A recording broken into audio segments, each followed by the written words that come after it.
नमस्कार दोस्तों, royal सिक्खू YouTube channel में आपका स्वागत है। ओम नमो भगवते वासुदेवाय नमः। वैशाख माह के कृष्ण पक्ष की वरुथनी एकादशी को एकादशी कहते हैं। यह सबसे शुभ और कल्याणकारी एकादशी है। इस दिन व्रत रखने से भक्तों के सभी पाप नष्ट हो जाते हैं और सुख सौभाग्य की प्राप्ति होती है।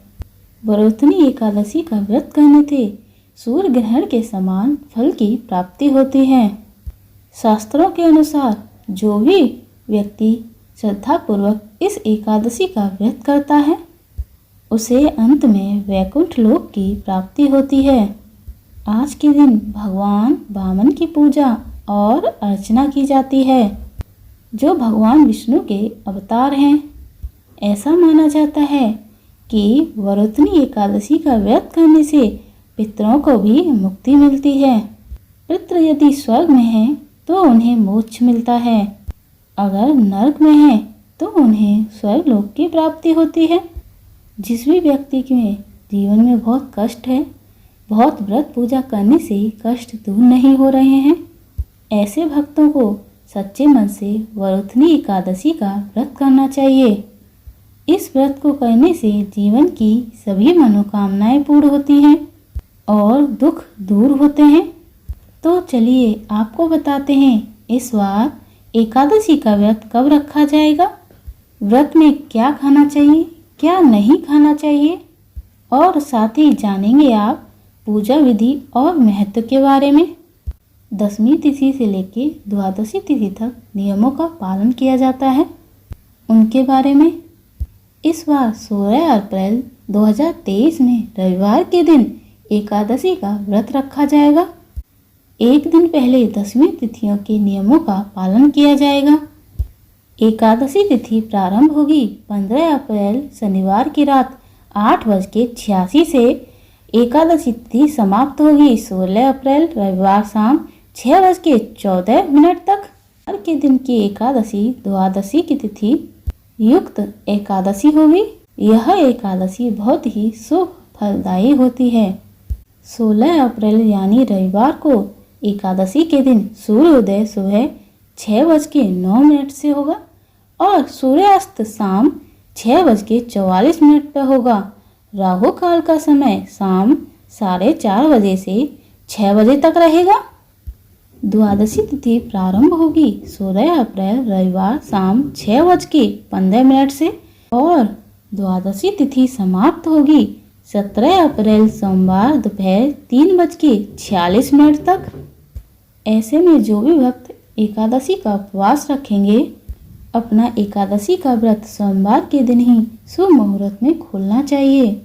शुभ मुहूर्त में खोला गया उपवास ही भगवान विष्णु स्वीकार करते हैं और इस दिन भी आपको कुछ बातों का ध्यान रखना होता है। दशमी तिथि से लेकर द्वादशी तिथि तक जिन जिन नियमों का पालन किया जाता है वो आगे आप इस वीडियो में जानेंगे। 17 अप्रैल 2023 सोमवार सूर्योदय सुबह 6:08 से और सूर्यास्त शाम 6:44 तक और राहु काल का समय सुबह 7:30 से 9 बजे तक रहेगा। अक्सर भक्त उपवास तो रखते हैं लेकिन व्रत के पारण वाले दिन हरिवास व्रत का ध्यान नहीं रखते हैं। ऐसे में हर बार द्वादशी तिथि को यह जान लेना चाहिए, व्रत खोलते समय उस समय हरिवास का समय तो नहीं है, क्योंकि हरिवास के समय में खोले गए व्रत को भगवान विष्णु स्वीकार नहीं करते हैं। हमेशा हरिवासर का समय बीत जाने के बाद जो मुहूर्त प्राप्त होता हो उसी में व्रत खोलना चाहिए। और जो हरिवासर का समय होता है द्वादशी तिथि का प्रथम 1/4 पहर यानी कि 5 से 6 घंटे का समय माना जाता है। और यदि आप व्रत का पूर्ण फल प्राप्त करना चाहते हैं, राहु काल के समय का भी दिन द्वादशी तिथि को ध्यान रखना चाहिए। इस समय में आप भूले से कोई भी दान न दें।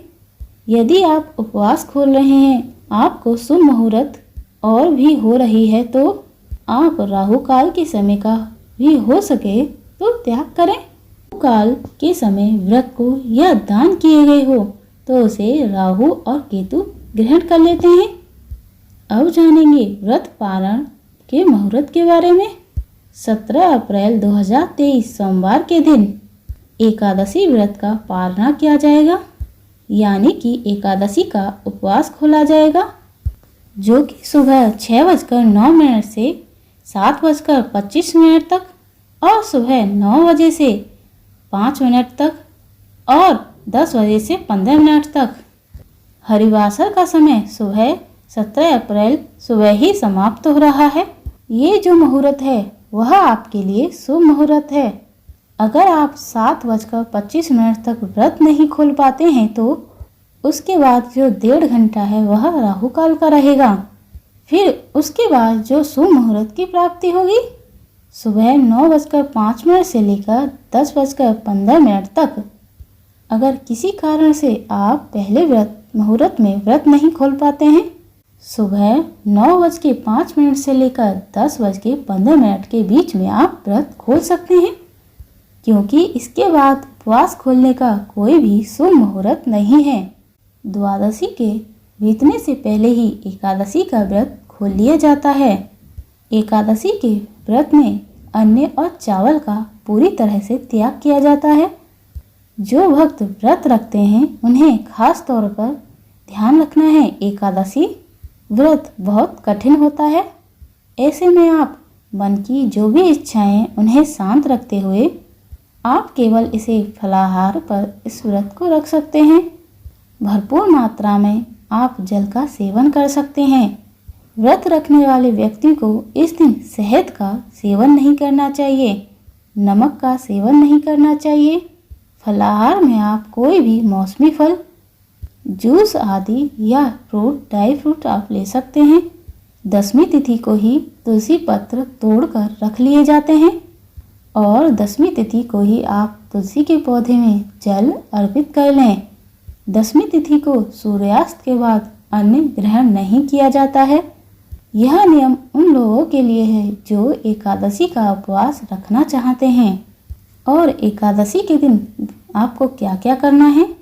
तुलसी जी में जल अर्पित नहीं किया जाता है, तुलसी पत्र नहीं तोड़े जाते हैं। ऐसी गलती आप एकादशी के दिन भूलकर भी ना करें। सुबह जल्दी उठकर स्नान आदि से निर्मित होकर भगवान विष्णु का पूजन एकादशी के दिन किया जाता है। मंत्रों के जाप के साथ ही धूप दीप जलाकर, व्रत की कथा पढ़कर सुनकर, श्री विष्णु चालीसा का पाठ करके और माँ लक्ष्मी की पूजा के साथ ही 11 माता की कथा पढ़नी चाहिए। फिर आपको अपना उपवास प्रारंभ करना चाहिए। दिन भर उपवास रखना चाहिए। शाम को यदि आवश्यकता हो तभी फलाहार करना चाहिए। यदि हो सके तो रात्रि जागरण करना चाहिए। अगर यह संभव ना हो तो आप जितनी भी देर भी जागें, भगवान विष्णु के भजन कीर्तन और ध्यान लगाना चाहिए। और फिर अगले दिन शुभ मुहूर्त में आपको व्रत का पारणा करने से जो भी आवश्यक सामग्री है आपके बजट के अनुसार हो, उसे आप मंदिर में रखें। फिर शुभ मुहूर्त में आप किसी व्यक्ति को दान में दे दें। अगर आप ऐसा नहीं कर पाते हैं तो आप गौ माता को गौ ग्रास देकर, हरा चारा या हरी घास खिलाकर, गुड़ रोटी खिलाकर, कोई भी फल खिलाकर आप अपना उपवास खोल सकते हैं। इसके अलावा आप चींटियों को आटा शक्कर डालकर, छत पर चिड़ियों के लिए भोजन पानी रखकर अपना उपवास खोल सकते हैं। व्रत के दिन जो कथा सुनी जाती है आपको हमारे आगे आने वाली वीडियो में प्राप्त होगी। अगर यह जानकारी आपको पसंद आई हो तो प्लीज़ वीडियो को लाइक करना ना भूलें और साथ ही चैनल को सब्सक्राइब करना ना भूलें, ताकि वीडियो की नई जानकारी आपको सबसे पहले मिल सके। राधे राधे।